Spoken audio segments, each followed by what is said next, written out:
So hello to all the students of class 10th physical activity trainer. I hope आप लोगों की preparation बहुत अच्छी चल रही होगी। और आप लोगों के कंटिन्यूस कमेंट आए थे कि जो प्रीवियस ईयर क्वेश्चंस हैं या जो इम्पोर्टेंट टॉपिक्स हैं या जो इम्पोर्टेंट क्वेश्चंस हैं जो एग्जाम में आ सकते हैं उनके ऊपर वीडियो बनाइए। मैंने वीडियो बना दिया है। लॉन्ग आंसर और शॉर्ट आंसर्स टाइप क्वेश्चंस जो हैं जो लास्ट ईयर आए हैं और ऐसे टॉपिक्स जो कि आने के चांसेस जिनके ज़्यादा हैं और जो मैंने थोड़ा सिलेबस को थोड़ा और स्टडी किया अच्छे से डीप में और मैंने कोई स्ट्रेटेजी बनाई है, स्मार्ट स्ट्रेटेजी उन बच्चों के लिए जो कि अभी तक जिन्होंने स्टार्ट भी नहीं किया है। तो उस तरीके से हम कैसे सिलेबस को कवर कर सकते हैं और स्मार्टली पढ़ करके 50 आउट ऑफ 50 मार्क्स स्कोर कर सकते हैं। ठीक है, तो वीडियो पूरा ध्यान से देखिएगा, काफी इंपॉर्टेंट वीडियो होने वाला है ये। और उससे भी ज्यादा मैं आप लोगों को थैंक्स बोलना चाहता हूँ कि आप लोगों का जो सपोर्ट है, जो आप लोगों का इतना सपोर्ट मुझे मिल रहा है हर एक वीडियो में और हर एक कमेंट में। आप लोगों को जो मेरा कंटेंट है काफी पसंद आ रहा है, उसके लिए थैंक यू सो मच। और मैं और कोशिश कर रहा हूँ कि अच्छी से अच्छी चीजें आपके लिए ला पाऊँ, अच्छे से अच्छा कंटेंट आपके लिए ला पाऊँ। और इसी के बाद जो एमसीक्यू वाला बेस्ड आपका पीवाईक्यूज है उसको भी हम सॉल्व कर देंगे जल्दी से जल्दी, ताकि पूरी प्रिपरेशन आपकी कंप्लीट हो जाए और आप जल्दी से जल्दी रेडी हो जाए। ठीक है, तो स्टार्ट करते हैं। मैंने यहाँ पर एक सिलेबस लाया हूँ यहाँ पर। तो एम्प्लॉयबिलिटी स्किल्स पार्ट है, आप देखेंगे यहाँ पर दिख रहा होगा आपको। ठीक है, तो पार्ट ए वाला जो एम्प्लॉयबिलिटी स्किल्स है इसमें थोड़ी सी हम स्मार्ट स्टडी करेंगे। इसमें देख सकते हैं आप जो ऑब्जेक्टिव वाला जो क्वेश्चन वाले टाइप दिख रहे हैं आपको, ऑब्जेक्टिव वाले में लेफ्ट साइड आपको देख रहा है यूनिट नंबर 1 से लेकर ये 5 नाम लिखे हुए हैं यहाँ पर। आप देखेंगे कि आप यूनिट 1 से एक क्वेश्चन आएगा आपका एमसीक्यू में। ठीक है, टोटल 10 मार्क्स का है पूरा ओवरऑल अगर हम बात करें तो पार्ट ए। इसमें जो क्वेश्चन नंबर 1 आएगा आपका उसमें 6 क्वेश्चन आपको दिए जाएंगे जिसमें से 4 क्वेश्चन ही आपको अटेम्प्ट करना है। एक चीज और याद रखिएगा, इससे मुझे याद आया कि आप लोग एक गलती करते हैं जिसमें जितने क्वेश्चंस पूछे गए आपको उतने करना है। आप लोग क्या करते हैं, 6 क्वेश्चंस दिए हैं, 4 पूछे तो आप 6 आउट ऑफ 6 पूरा अटेम्प्ट करके आते हैं। उस कंडीशन में स्टार्टिंग के जो 4 क्वेश्चन है वही चेक होते हैं। तो इसलिए केयरफुली आप अटेम्प्ट कीजिए क्वेश्चंस को। ठीक है, तो कम्युनिकेशन स्किल से एक नंबर का एक ही क्वेश्चन आ रहा है, सेल्फ मैनेजमेंट से 2 क्वेश्चन आ रहे हैं, आईसीटी स्किल से 1, एंटरप्रेन्योर से 1 और ग्रीन स्किल से भी 1 क्वेश्चन आ रहे हैं। हमको करना है कितने क्वेश्चन है, 4 क्वेश्चन करना है। अगर हम एमसीक्यू बेस्ड की बात करते हैं, ठीक है, तो हमें 4 क्वेश्चंस करना है। तो इसमें से अगर 1 मार्क के हिसाब से मैं सिर्फ 4 यूनिट पढ़ूं तो भी मेरे 5 क्वेश्चंस बनते हैं। जैसे अगर मान लीजिए कि मैंने कम्युनिकेशन स्किल चैप्टर नहीं पढ़ा, ठीक है, सेल्फ मैनेजमेंट मैंने बहुत अच्छे से पढ़ लिया, तो उसका 2 मार्क के मेरे 1 ऑब्जेक्टिव्स हो गए, 1+1। ठीक है, उसके बाद आईसीटी स्किल पढ़ा, देन एंटरप्रेन्योरशिप और ग्रीन स्किल्स। 4 चैप्टर मैंने पढ़े, तो यहाँ पर मेरे 5 क्वेश्चंस बन गए और मुझे अटेम्प्ट कितने करना है, 4 क्वेश्चंस ही अटेम्प्ट करना है। ठीक है, तो इस तरीके से आप कोई एक चैप्टर छोड़ भी सकते हो अगर आपको नहीं ज्यादा बर्डन लग रहा है तो। ठीक है, तो भी आप कवर कर सकते हो पूरे मार्क्स। उसके साथ में राइट हैंड साइड आप देखो शॉर्ट आंसर टाइप क्वेश्चंस दिए। तो ये जो आएगा आपका सब्जेक्टिव टाइप में, इसमें आपसे 5 क्वेश्चंस पूछे जाएंगे जिसमें से आपको 3 अटेम्प्ट करना है, 3 क्वेश्चन अटेम्प्ट करना है। और हर यूनिट से एक एक क्वेश्चन आपको आएगा, टोटल 5 क्वेश्चन आएंगे। तो इसमें भी आप क्या कर सकते हो, अगर आपको लगता है कि कोई 3 यूनिट्स आपकी काफी अच्छे से हो गई है जिसमें से आपसे कहीं से भी पूछ लिया जाए तो आप आंसर कर दोगे, तो यहाँ पे आप 3 यूनिट्स करके भी आपका काम निकाल सकते हो, कम स्टडी करके भी। और अगर चाहो तो मेरे हिसाब से 4 यूनिट्स आप कंप्लीट करो। ठीक है, तो इस तरीके से हम 10 मार्क्स यहाँ पर पूरे स्कोर कर सकते हैं। ठीक है, तो ये हमारा स्मार्ट स्ट्रेटेजी मैंने जो बनाई है। उसी के साथ में हम थोड़ा नीचे चलेंगे सब्जेक्ट स्पेसिफिक पे। वैसे तो मैं आपको बोलूंगा कि पूरा कंप्लीट सिलेबस आप लोगों ने कर लिया होगा अगर आपने कंटिन्यू वीडियोस मेरे देखे हैं तो। फिर भी ये स्मार्ट स्ट्रेटजी मैंने इसलिए बनाई है ताकि जो बच्चे नहीं स्कोर कर पा रहे हैं या जिनका बिल्कुल भी अभी तक चालू ही नहीं हुआ है उन लोगों के लिए स्ट्रेटेजी है। अब देखिए सब्जेक्ट स्पेसिफिक में मैंने देखा है कि ऑब्जेक्टिव टाइप की अगर हम बात करेंगे, मतलब एमसीक्यू की अगर हम बात करते हैं, तो यहाँ पर आपको चारों चैप्टर्स पढ़ना पड़ेंगे क्योंकि हर चैप्टर से आपको 6 जो एमसीक्यूज है वो आएंगे। जैसे क्वेश्चन नंबर 1 जो आपका है उसमें पार्ट ए से क्वेश्चन आएंगे 5 क्वेश्चन जिसमें से आप 6 क्वेश्चन जिसमें से आपको 4 क्वेश्चन करना है। पार्ट बी से क्वेश्चन नंबर 2 होगा जिसमें 6 क्वेश्चन होंगे ऑब्जेक्टिव टाइप। क्वेश्चन नंबर 3 होगा जिसमें 6 क्वेश्चन होंगे असेसमेंट से। क्वेश्चन 4 होगा फ्री प्ले जिसमें 6 क्वेश्चन होंगे एमसीक्यू बेस्ड। क्वेश्चन 5 होगा उसमें भी 6 क्वेश्चन रहेंगे जिसमें से आपको 5 क्वेश्चन आंसर करना है। मतलब ये 24 क्वेश्चंस आएंगे, इसमें से आपको 20 क्वेश्चंस करना है। यहाँ पर लिखा है 24 क्वेश्चंस आएंगे, 20 करना है। मतलब हर एक क्वेश्चन में आपको एक एक चॉइस दी जाएगी, तो हर इसमें आपको 5 क्वेश्चंस अटेम्प्ट करना है। तो यहाँ पर आपको ऑब्जेक्टिव बेस्ड में पूरी स्टडी करना पड़ेगी। अगर हम शॉर्ट आंसर टाइप में जाते हैं, थोड़ा शॉर्ट आंसर टाइप में देखते हैं, तो आप देखेंगे यहाँ पे 6 क्वेश्चन आपसे पूछे जाएंगे और अटेम्प्ट आपको करना है सिर्फ 4 क्वेश्चन। कितने 4 क्वेश्चन अटेम्प्ट करना है? 2 छोड़ने हैं। अगर मैं जो असेसमेंट वाला आपको सेकंड यूनिट दिख रहा होगा, इसमें 2 क्वेश्चन आपसे पूछे जाएंगे और मॉनिटरिंग एंड इन्वेंट्री मैनेजमेंट, यहाँ से भी आपको 2 क्वेश्चन पूछे जाएंगे। तो अगर ये 2 यूनिट आप बहुत अच्छे से कर लेते हैं तो आपको 4 ही क्वेश्चन अटेम्प्ट करना है, तो 2 एक्स्ट्रा यूनिट्स पढ़ने की आपको जरूरत नहीं रहेगी। ठीक है, लेकिन मैं बोलूंगा कि आप पढ़ें क्योंकि फ्री प्ले वाली जो यूनिट है वो भी काफी सिंपल है और छोटी यूनिट है। ठीक है, तो यहाँ से भी एक और अपना कवर हो जाएगा। तो टोटल हमारे कितने कवर हो जाएंगे? 5 क्वेश्चंस कवर हो जाएंगे, जिसमें से हमको करना है कितने? 4 क्वेश्चंस करना है। तो आप रोल एंड रिस्पॉन्सिबिलिटी वाला चैप्टर आप शॉर्ट आंसर और लॉन्ग आंसर में भी छोड़ सकते हो। बता रहा हूँ मैं आपको लॉन्ग आंसर में कैसे प्रिपेयर करना है आपको। ठीक है, लेकिन जो बच्चे पढ़ रहे हैं काफी समय से वो पूरे चैप्टर्स कवर करेंगे, मैं आपको फिर बता रहा हूँ। ठीक है, उसके बाद लॉन्ग आंसर में अगर हम जाते हैं तो आपको 5 क्वेश्चंस पूछे जाएंगे जिसमें से आपको 3 क्वेश्चंस ही अटेम्प्ट करना है। ठीक है, तो फिर से असेसमेंट एंड इवैल्यूएशन की बात कर रहा हूँ, इसको आप कर लीजिए। 2 क्वेश्चन आपके यहाँ कवर हो गए। उसके बाद आप फ्री प्ले और मॉनिटरिंग भी कर लीजिए। ठीक है, तो फ्री प्ले आप कर लिया, मॉनिटरिंग भी कर लिया, तो ये वाला आपका पार्ट 4 क्वेश्चंस आपने कर लिए, जिसमें से आपको 3 क्वेश्चन ही अटेम्प्ट करना है। ठीक है, तो आपका ये एक्स्ट्रा क्वेश्चन भी प्रिपेयर रहेगा। ठीक है, अगर कोई क्वेश्चन में आपको डिफिकल्टी आती है तो। ठीक है, तो इस तरीके से आप यहाँ पर 40 मार्क्स कम मेहनत से भी अचीव कर सकते हो। ठीक है, तो ये तो थोड़ा सा हमारा स्मार्ट वर्क। अब हम थोड़ा आगे बढ़ते हैं, जिसमें हम पढ़ेंगे कौन कौन से मोस्ट इंपॉर्टेंट टॉपिक्स हो सकते हैं इस बार की क्लास 10th पीएटी की सीबीएसई बोर्ड एग्जाम में। सबसे पहले है क्वालिटीज ऑफ पीएटी। ठीक है, then create environment for learning, maintain professional etiquettes, ये सब आपको नोट्स जो मैंने प्रोवाइड किए हैं, वीडियोस जो उसमें मिल जाएगा। Then activities and programmes to be conducted by PAT, ये सर्विस प्रोग्राम इंट्राम्यूरल एक्स्ट्राम्यूरल वाला जो है, उसी में फिटनेस एंड रिक्रिएशन प्रोग्राम भी है। यहाँ मैंने रेड से इसलिए लिखा है क्योंकि इसमें जितने भी माइनर गेम्स हैं, मेजर गेम्स है, जैसे माइनर हुआ कैरम वैरम, या मेजर गेम्स है, या सेल्फ डिफेंस गेम्स है, ठीक है, या इंडिविजुअल गेम्स है, तो इनसे आपको 1 मार्क में क्वेश्चन बिल्कुल आएगा, मैं आपको बता रहा हूँ। ठीक है, उसके बाद कैसे मैनेज की जाती है पीटीएम, एजेंडा क्या होता है पीटीएम का, कैसे प्रिपेयर किया जाता है पीटीएम के लिए। उसके बाद सैंपल इन्विटेशन लेटर हमने पढ़ा था, आ सकता है इस बार बोर्ड एग्जाम में 2 मार्क्स में आपको, या 4 मार्क्स में भी आ सकता है। ठीक है, तो उसको हमको पढ़ना है। और पीटीएम फीडबैक शीट जो है मैंने आपको बताई थी, उसमें इमेज भी है, थोड़ा सा उसको देख लीजिएगा। आप देख लेंगे तो भी आप, अगर एग्जाम में आता है, वैसे तो नहीं आएगा लेकिन आता है तो आप इजीली इसको बना देंगे। उसके बाद how PAT plan and conduct assembly, then NCF national curriculum framework important है क्योंकि इससे लास्ट ईयर भी क्वेश्चन आया है आपसे, मैंने डिस्कस भी बहुत अच्छे से किया था, वीडियो में बताया था आपको, और इसमें क्वेश्चन आपको 1 मार्क में बन सकता है। ठीक है, उसके बाद task before during and after assembly, ये बहुत अच्छे से आप कर लेना, टॉपिक बिल्कुल आएगा एग्जाम में। उसके बाद things to keep in mind before and during assembly, मैंने आपको बताया था वेदर कंडीशंस आपको देखना होती है। ठीक है, या क्लाइमेटिक कंडीशंस हम देखते हैं, उसके साथ में टाइमिंग एंड ऑल देखा जाता है, किस समय कराना है किस समय असेंबली नहीं कराना है, तो ये सब आपको ध्यान में रखना है, तो ये भी आपको पढ़ना है। उसके साथ में थोड़ा नीचे चलते हैं, इन्वेंट्री एंड इन्वेंट्री मैनेजमेंट की डेफिनेशन इंपॉर्टेंट है, आ सकता है आपको 2 मार्क्स में question. Then factors to keep in mind while purchasing sports equipment, very important topic.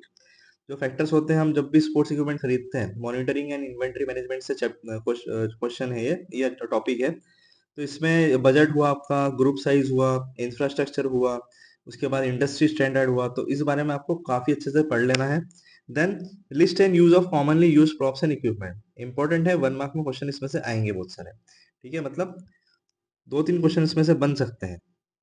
ठीक है, तो क्या प्रॉप्स का क्या वर्क होता है, किस यूजेस से इसको लिया जाता है, जैसे मार्किंग कौन हुआ, जैसे कौन हुआ तो उसको मार्किंग के लिए यूज किया जाता है। उसके बाद आपका अगर वेइंग मशीन हुई तो उसको वेट मेजर करने के लिए यूज किया जाता है। ठीक है, स्टॉप वॉच हुई तो उसको टाइम मेजर करने के लिए यूज किया जाता है। तो इस तरीके से आपको पढ़ना है। Then audit sheet for props and equipment in inventory management. Audit sheet आपको मैंने बताई थी, बनाते आनी चाहिए आपको। ठीक है, जिसमें डैमेज आइटम्स हैं, लॉस्ट आइटम्स हैं, अवेलेबल आइटम्स हैं, वो सब आपको शो करना है। Then meaning and definition of assessment, 2 mark का क्वेश्चन बनता है और 1 मार्क का भी क्वेश्चन यहाँ पर बनता है। ठीक है, उसके बाद reasons Y assessment is important और इम्पोर्टेंस फॉर ऑफ असेसमेंट, क्यों इम्पोर्टेंट है असेसमेंट और क्या क्या रीजंस होते हैं।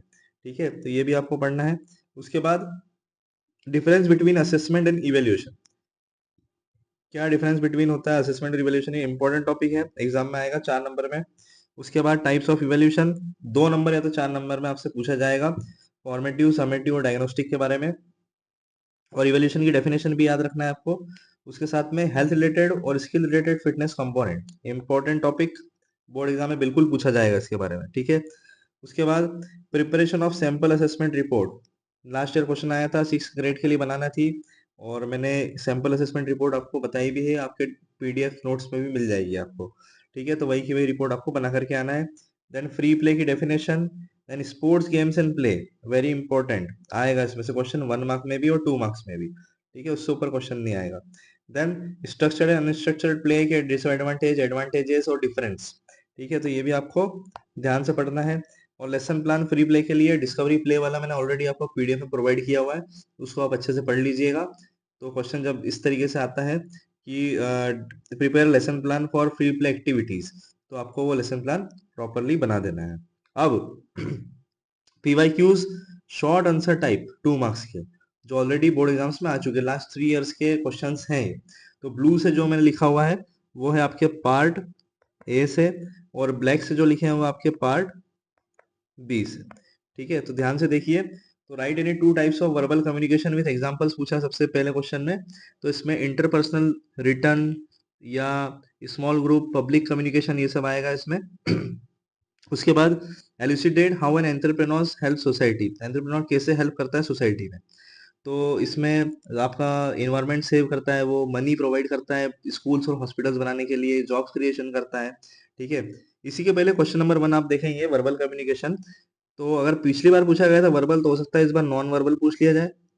ठीक है, या हो सकता है आपसे विजुअल कम्युनिकेशन पूछ लिया जाए, ये भी इंपॉर्टेंट है।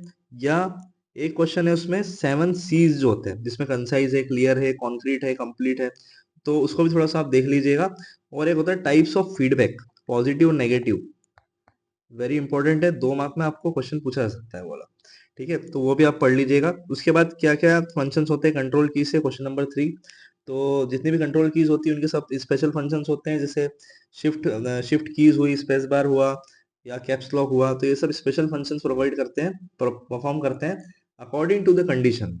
उसके बाद 4 स्टेप्स कौन सी होती है टाइम मैनेजमेंट की, आपकी हमने पढ़ी थी, organise, prioritise, control and track. ठीक है, तो उस बारे में आपको लिखना रहेगा 2 मार्क्स में ही।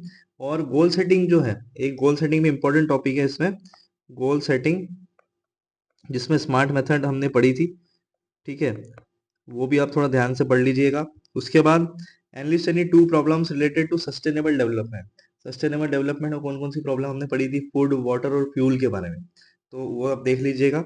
उसके बाद differentiate between formative and diagnostic, formatting ongoing होता है, फीडबैक भी ऑनगोइंग प्रोवाइड करता है, डायग्नोस्टिक क्या करता है, सॉल्यूशन टू द प्रॉब्लम ढूंढता है।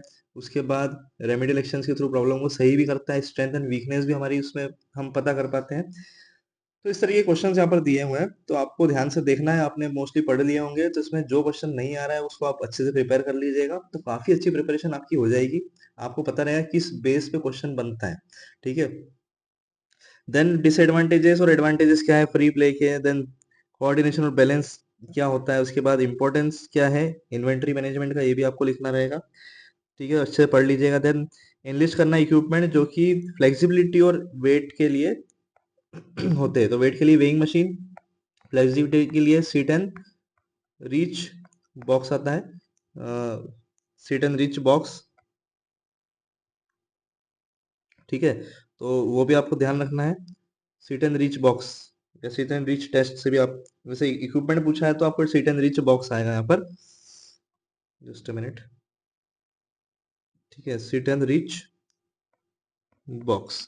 ठीक है, उसके बाद write a short note on fitness and recreational programme. मैंने ऊपर आपको टॉपिक बताया, उस बारे में आपको पूरा अच्छे से लिखना है। उसके बाद स्ट्रेस मैनेजमेंट, ये फिर से ब्लू वाले मतलब पार्ट ए के क्वेश्चन से, stress management is very vital. 2 benefits आपको स्ट्रेस मैनेजमेंट के बताने हैं। तो उसमें आपका जॉयफुल लाइफ हो जाएगी, कोई भी डिले नहीं होगा एकेडमिक वर्क में, पॉजिटिव लाइफ स्टाइल रहेगी। तो ये सब आपको इसमें लिखना है। Then write down the steps of creating a folder. आपको आईसीटी में मैंने बताया था कैसे फोल्डर बनाया जाता है। Then explain briefly about any 2 roles of entrepreneur in society. कोई 2 रोल बताने हैं एंटरप्रेन्योर की सोसाइटी में। तो हेल्प सोसाइटी हुआ, क्रिएट जॉब हुआ, शेयरिंग ऑफ वेल्थ हुआ, फुलफिल कस्टमर नीड्स हुआ। तो ये सब आपको पढ़ना है। Then state the 4 steps of time management, फिर से रिपीट हुआ है क्वेश्चन, मतलब आ सकता है इस बार भी। ठीक है, या हो सकता है इस बार गोल सेटिंग आए, मुझे गोल सेटिंग का लग रहा है कि क्वेश्चन वो आ सकता है गोल सेटिंग वाला। उसके साथ में या आपका मोटिवेशन वाला जो पार्ट है, मोटिवेशन लिखना से भूल गया हूँ। मोटिवेशन जो सेल्फ मोटिवेशन है, ठीक है, काफी इंपॉर्टेंट है सेल्फ मोटिवेशन। और उसके टाइप जो है इंटरनल एंड एक्सटर्नल, तो देख लीजिएगा उसको एक बार, इंपॉर्टेंट टॉपिक है। Then give any 2 reason to choose entrepreneurship as a career. क्यों आपको entrepreneurship as a career choose करना है? जैसे क्रिएटिव फ्रीडम आपको मिलती है, उसके बाद आप खुद के बॉस होते हैं, ठीक है, तो अपने अकॉर्डिंग टाइम मैनेज कर सकते हैं। देन पर्सनल फुलफिलमेंट भी होता है and making a positive impact. तो इस तरीके से आप यहाँ पर लिख सकते हैं। उसके बाद 2 डिफरेंस बताने हैं आपको समेटिव डायग्नोस्टिक इवैल्यूएशन में। ठीक है, तो ये भी आपसे पूछा जा सकता है एग्जाम में। देन इन्वेंटरी मैनेजमेंट के बारे में एक्सप्लेनेशन मांगा है। उसके बाद कौन कौन से स्पोर्ट्स इक्विपमेंट मल्टीपर्पज हॉल में रख सकते हैं, तो एग्जांपल्स देना है उसके। ठीक है, 2 मार्क्स में। तो उसमें जैसे बैडमिंटन हम मल्टीपर्पज हॉल में खेल सकते हैं, जिम इक्विपमेंट वहाँ हम ले जा सकते हैं, टेबल टेनिस हो सकता है, वॉलीबॉल हो सकता है, बास्केटबॉल भी हो सकता है। तो मल्टीपर्पज हॉल में ये सब एक्टिविटीज और इक्विपमेंट्स, एक्टिविटीज हम खेल सकते हैं और इक्विपमेंट वहाँ पर यूज हो सकते हैं ये वाले, तो आपको इसके बारे में लिखना रहेगा। फिर एडवांटेजेस क्या है अनस्ट्रक्चर्ड प्ले के, तो ये 2 मार्क्स में क्वेश्चन है। देन आगे बढ़ते हैं। क्वेश्चन नंबर 21 दिख रहा होगा यहाँ पे आपको। तो difference between assessment and evaluation important है, अभी मैंने आपको टॉपिक में बताया था। उसके बाद 4 आपको टास्क बताने हैं जो कि बिफोर द असेंबली होते हैं। Then disadvantages of excess use of free play, ज्यादा यूज होता है फ्री प्ले तो क्या डिसएडवांटेज होते हैं, इससे कन्फ्लिक्ट होता है या प्रॉपर टेक्निक नहीं हो पाती है, तो ये सब आपको इसमें लिखना है। ठीक है, उसी के बाद आपका तो question number 25, what should be kept in mind while choosing sports equipment. तो वही है, जब आप चूज कर रहे हो स्पोर्ट्स इक्विपमेंट को तो क्या क्या ध्यान में रखना है, बजट है, आपका इंफ्रास्ट्रक्चर है, वही मॉनिटरिंग एंड इन्वेंटरी मैनेजमेंट वाला चैप्टर है। उसके बाद enlist the names and props of equipment which are use for jumping activities, जैसे हुला हुप्स हुआ, लेडर हुआ, तो ये जंपिंग एक्टिविटीज के लिए, या हर्डल्स हुआ, इसको यूज किया जाता है, तो उनके नाम आपको लिखने हैं। Then what is inventory management in sports, again वही क्वेश्चन आ गया। और रेगुलर ऑडिटिंग क्यों जरूरी है स्पोर्ट्स इक्विपमेंट की, ठीक है, तो वो आपको लिखना है क्यों रेगुलर ऑडिटिंग जरूरी है, क्योंकि हमको पता पड़ पाए कितने डैमेज हमारे पास स्पोर्ट्स इक्विपमेंट्स हैं, कितने सही हैं, कितने घूम चुके हैं। ठीक है, तो प्रॉपर चेक उसमें हो पाता है। देन लॉन्ग आंसर टाइप में कुछ क्वेश्चंस दिए, 13 क्वेश्चंस जो 4 मार्क्स के रहेंगे। तो how does a physical activity facilitator maintain professional etiquette, मैंने आपको इंपॉर्टेंट टॉपिक में इसको बताया है। देन लेसन प्लान बनाना है फ्री प्ले एक्टिविटीज में। देन कौन कौन से factor sports activities sports equipment खरीदते वक्त ध्यान में रखना है, ये हमने पढ़ चुके हैं। सैंपल असेसमेंट रिपोर्ट असेसमेंट वाली बनानी है आपको, जिसमें एक्शन स्किल बताएंगे और आपका जो कोऑर्डिनेशन है बैलेंस के बारे में बता देंगे ग्रेड के थ्रू। उसके बाद हेल्थ रिलेटेड कंपोनेंट 2 और स्किल रिलेटेड कंपोनेंट 2 आपको डिफाइन करने का बोला गया है, तो इसलिए मैंने आपको बताया है कि ध्यान से पढ़ना है इसको। देन वही question analyst the factors affecting the selection, repeat हो रहा है ये वाला क्वेश्चन, तो ध्यान से पढ़ना है इसको, अच्छे से पढ़ के जाना है। फिर सैंपल असेसमेंट रिपोर्ट देखिए वापस से रिपीट हुई है। उसके बाद क्वालिटीज क्या है गुड फिजिकल एक्टिविटी फैसिलिटेटर की। देन लेसन प्लान प्रिपेयर करना है, फिर से रिपीट ये वाला क्वेश्चन। उसके बाद ब्रीफली एक्सप्लेन करना है about importance of assessment, important है असेसमेंट के, इम्पोर्टेंट क्यों होता है, ताकि टैलेंट आइडेंटिफिकेशन हो पाए, स्ट्रेंथ और वीकनेस पता पड़ पाए, लर्निंग कितनी हुई है वो पता पड़ पाए। ठीक है, तो इसलिए इंपॉर्टेंट होता है असेसमेंट, तो ये आपको पढ़ना है अच्छे से। देन ग्रुप साइज और बजट कैसे अफेक्ट करता है सिलेक्शन ऑफ स्पोर्ट्स इक्विपमेंट को। Then briefly describe the components of lesson plan while organising free play activities. And last question है, create a weekly audit sheet which can be use to track the sports equipment in the school. Weekly audit sheet आपको बनाना है, तो monitoring and inventory management में मैंने आपको ये बताया है, तो कैसे आपको उसको बनाना है वो आप वहां पर पीडीएफ नोट्स में देख सकते हैं। तो ये था हमारा जो PY Qs most important topics और स्ट्रेटेजी हमारी फिजिकल एक्टिविटी ट्रेनर के लिए 17 फरवरी के लिए। 17 फरवरी को आपका एग्जाम हो रहा है, तो अच्छे से पढ़िए और जो भी डाउट है पूछ रही है, मैं ट्राई करूंगा कमेंट में जल्दी से जल्दी आपको रिप्लाई करने का। और आप लोग भी ट्राई कीजिए कल 12-1 बजे तक कि आपका जितना भी पढ़ने का सब चीजें हैं सब उसको कंप्लीट करके रखिए, और लास्ट में थोड़ा सा रिवाइज मार के हल्का सा एमसीक्यू वाले पार्ट को आप एग्जाम देने जाइए। और आई होप कि आप लोग बहुत अच्छा परफॉर्म करेंगे और 50 आउट ऑफ 50 मार्क्स पूरे अचीव करके आएंगे। उसके साथ में आपको एक चीज याद रखना है जो सबसे इम्पोर्टेंट है, ओवर कॉन्फिडेंट बिल्कुल भी नहीं होना। अगर सिंपल पेपर आता है तो भी बहुत अच्छे से देख करके क्वेश्चंस करना है, क्योंकि एक मार्क भी गया तो आपको 49 पर ला करके खड़ा कर देगा।